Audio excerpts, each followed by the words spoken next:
Welcome to another exciting episode of Musa and Show. Here is what we have today.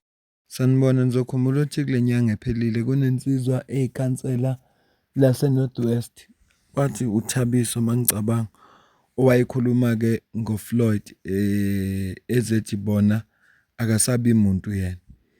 Imkhonto wesizwe phathi-ke umbhalele iletha kunevidiyo yakhe la isizoyifaka ngoba ngathi kufuneka aye ku-disciplinary. Ikwividiyo-ke yesibili esizokhuluma ngayo la yekhansela le-ANC elijoyine i-Democratic Alliance ngapha e-Western Cape. Ngiyacela ukuthi ngaphambi singene odabeni leli esizokhuluma ngalo namuhla, cela usubscribe ku-channel, ulike ivideo, ucomment. Ngiyacela futhi lapha ku-comment section asihloniphane singathukani. Yabona indlela esenza ngayo iseyinhle kakhulu, akukho engikhala ngakho ngoba siyaxoxa. Futhi makuphambana imibono kuphambene imibono kodwa thina asixabana sithukani. Futhi mawuza iza nama-facts ungezi ne-propaganda osukuyizwe somewhere. Iza nama-facts ukuze sizokhuluma into yaphambili. Ngiyacela ukuthi ngikucaphunele indaba yalo obeyikhansela le-ANC osejoyine i-DA ngapha Western Cape. Extraordinary has just happened in Cape Town. It's caused a little bit of pandemonium behind me, but the leader of the opposition in Cape Town, the leader of the ANC in Cape Town, Councillor Banele Majingo, has just resigned his seat and has joined the DA. An extraordinary moment. I think it's historic. I'm not sure that this has ever happened before. And I think his note, his resignation letter is very, very powerful, and I want to read it. He says, "After careful consideration, I've come to realize that my personal values and principles are now more aligned with those of the Democratic Alliance. I'm committed to their pursuit of clean governance and economic growth, and here, this is the kicker, I'm increasingly impressed with their commitment to deliver for poor residents and the unemployed." I want to say thank you to Councillor Majingo for those words and for that integrity. And I want to speak directly to all of the current ANC councillors, members, and indeed, most importantly, ANC voters in our city, in our country, who might be thinking and feeling just the same as Councillor Majingo, your leader, the ANC's leader here in Cape Town, is feeling. He has joined the DA today, and I invite you to do the same. He has realized we are building the future here. We are building a future of opportunity for our country and for our city. He's joined the DA. I invite you all to do the same. Big news here in Cape Town. Lona okhulumayo-ke imeya yase-Cape Town. Njengoba echaza nje ukuthi izindaba ezinhle kakhulu bajabulile futhi-ke uphethe i-statement lathi khona ama-values wakhe ne-economic growth ukuhambelana nalokho okwenziwa i-DA. Ngakho-ke uyasuka ku-ANC uyasula khona useyojoyina i-DA. Ngiyacabanga njengoba esho ukuthi kungokuqala angikaze ngakuzwa ngaphambilini ukuthi kunomuntu oshiye i-ANC wojoyina i-DA. Kodwa-ke asimbongele mangabe kuyisinqumo sakhe. Ngizomdedela yena azikhulumele emveni kwalapho bese-ke sidlulele odabeni nomkhonto wesizwe. My name is Banele Majingo, the leader of opposition in the African National Congress in the city of Cape Town. Today I stand before you with a heavy heart, torn between my loyalty to the organization that has been my home for so long and my conviction that it is time for me to take a different path. I am resigning from all position as a member of the branch executive committee of the African National Congress, as a member of the regional election team manager, as a member of the demarcation task team in the region, and a leader of opposition, effective immediately. While it is a difficult decision to make, it is the best course of action for me at this time. I appreciate the experience and knowledge gained during my time as a member, and I am grateful to the ANC for the opportunities I have had to serve and grow. However, after careful consideration, I have come to realize that my personal values and principles are now more aligned with those of the Democratic Alliance. Their vision draws me, and I am committed to their pursuit for clean government and economic growth. Njengoba uzwela uyena baba lo ikhansela ushiya kukho wonke-ke nemisebenzi abekaqokelwe kuyo ukuthi ayenze eqenjini le-ANC. Njengoba esho ukuthi ama-values wakhe ahambisana nsena nalawa enziwa i-Democratic Alliance. Ngaleso sizathu uyashiya-ke khona. Ngiyacabanga ukuthi i-ANC ishayekile-ke ngapha e-Western Cape futhi bebengakulindele lokho. Eyi kwenzeke kabi ngesikhathi kubhekwe okhethweni lango-2026 lohulumeni basekhaya. Let's hope izo-bouncer back ANC izobuya.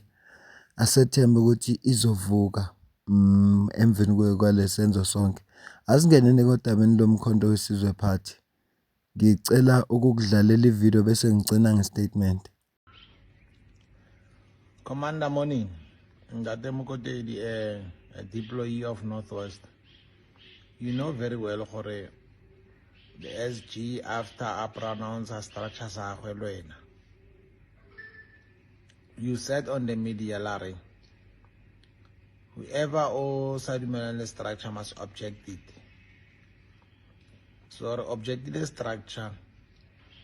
Remove all the documentation.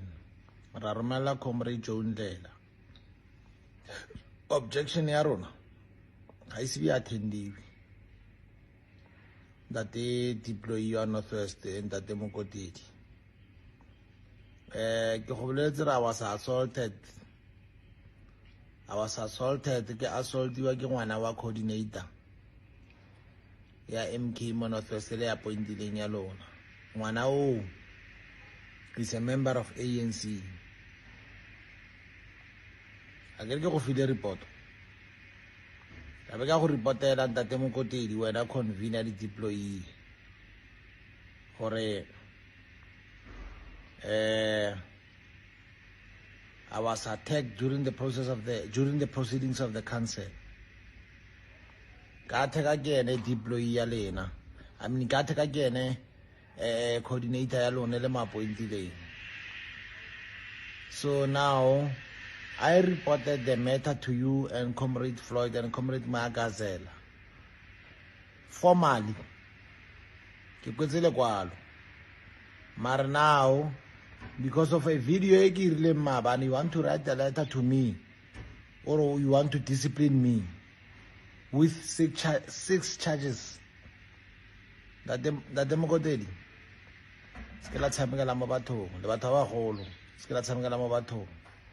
I'm not gonna respond to that letter. Take your decisions, do whatever that you want to do, but I'm not going anywhere.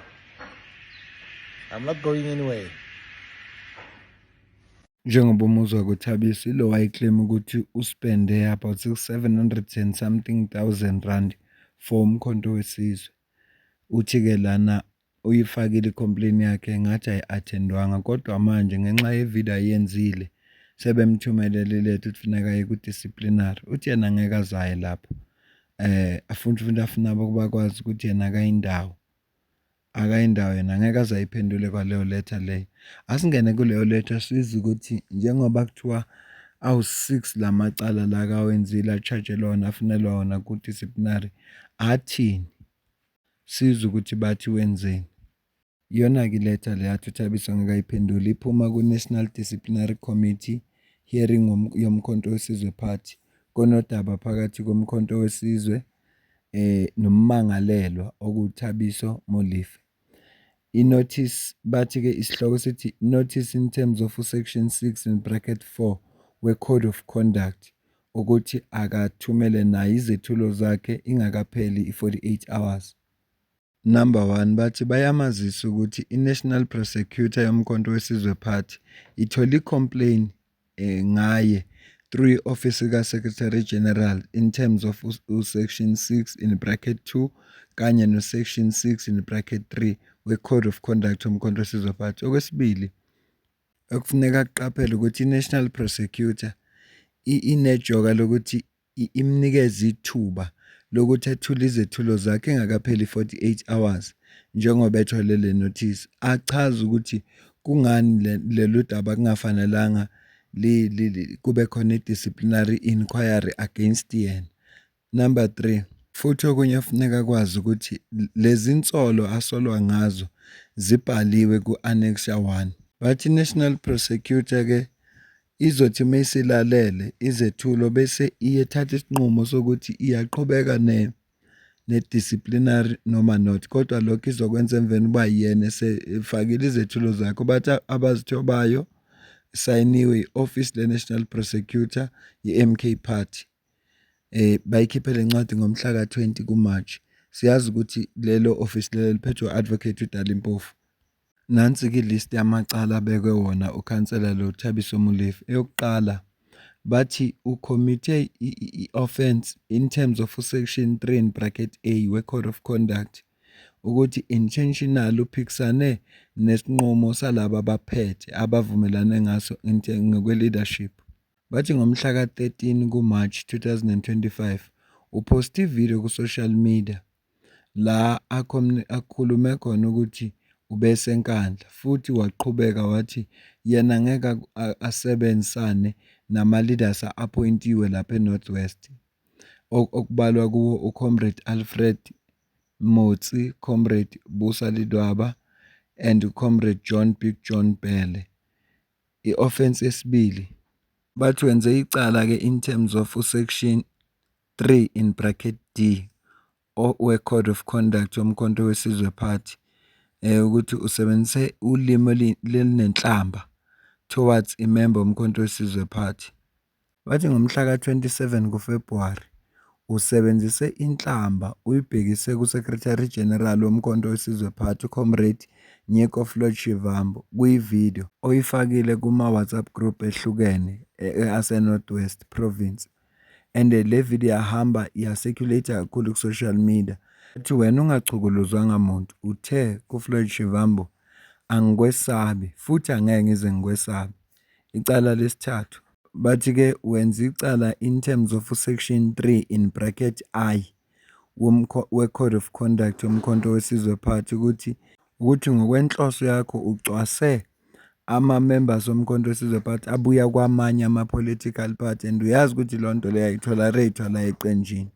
Bathi ngomhla ka-2 kuMarch 2025 wena ngokwenhloso usebenzisa ulimi ebeliqhuqhumezela ukuthi into engatholerate iphathi wapost i-voice note oyiposte ku-WhatsApp la uthe khona abantu bagqugqumezela abangani babo ukuthi baresign ama-political parties wabo ngoba befuna ukuthatha labo bangani babo bezobenza ama-leaders emkhonto wesizwe.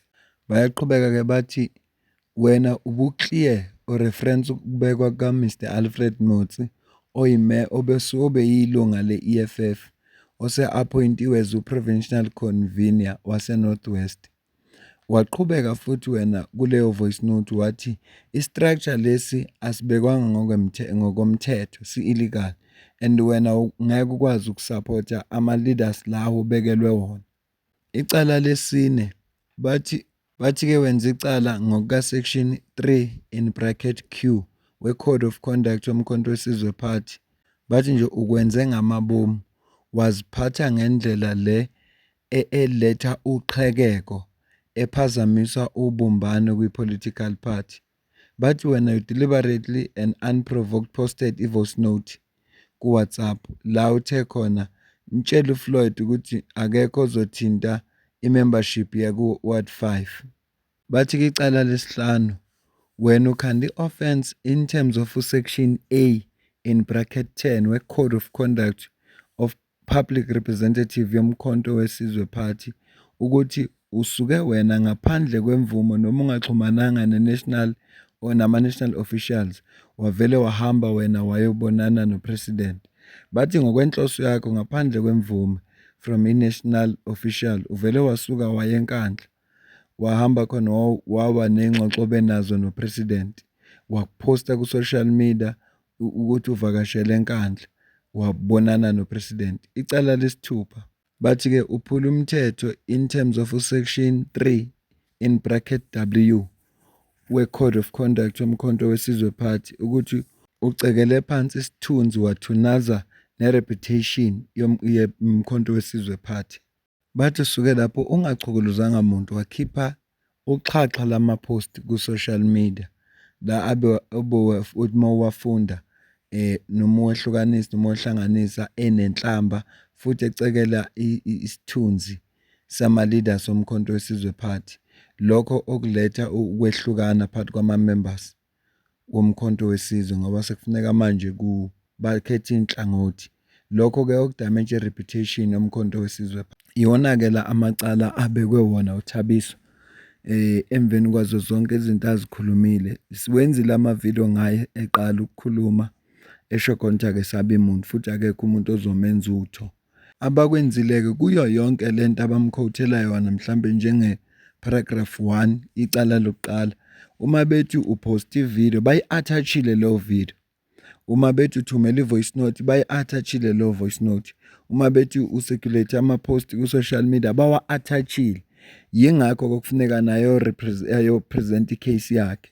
Bese-ke i-National Prosecutor-ke yomkhonto wesizwe party iyabona ukuthi kufanele iqhubeke ne-discipline noma cha ifanele. Asazi-ke ukuthi iyozala nkomoni. Sizozwa-ke bazosibikela ngakho konke okuzokwenzeka. Ngiyacela mina ukuze ukuphawula kakho ngizwe wena ukuthi kulolu daba ubona kanjani, ngoba ngayisho kodwa lento ngathi angeke uthi uthanda i-political party yakho kukhona ukungagculiseki onakho bese wena uyasuka lapho ungena ku-social media. Ngempela mabethi uthunaze isithunzi se-political party baqinisile ngoba itrendile umkhonto wesizwe party, watrenda for wrong reasons. So leyo nto nje iyodwa ikhombisa ukungakhuli kuye ngokwezopolitiki nje nangokukhula nje ukuba mdala ukuthi akhombise uthando nalo. Kodwa njengoba eshilo kwathi akayindawo sizozwa-ke isinqumo abazosithatha ukuthi sithini emveni kwalawo.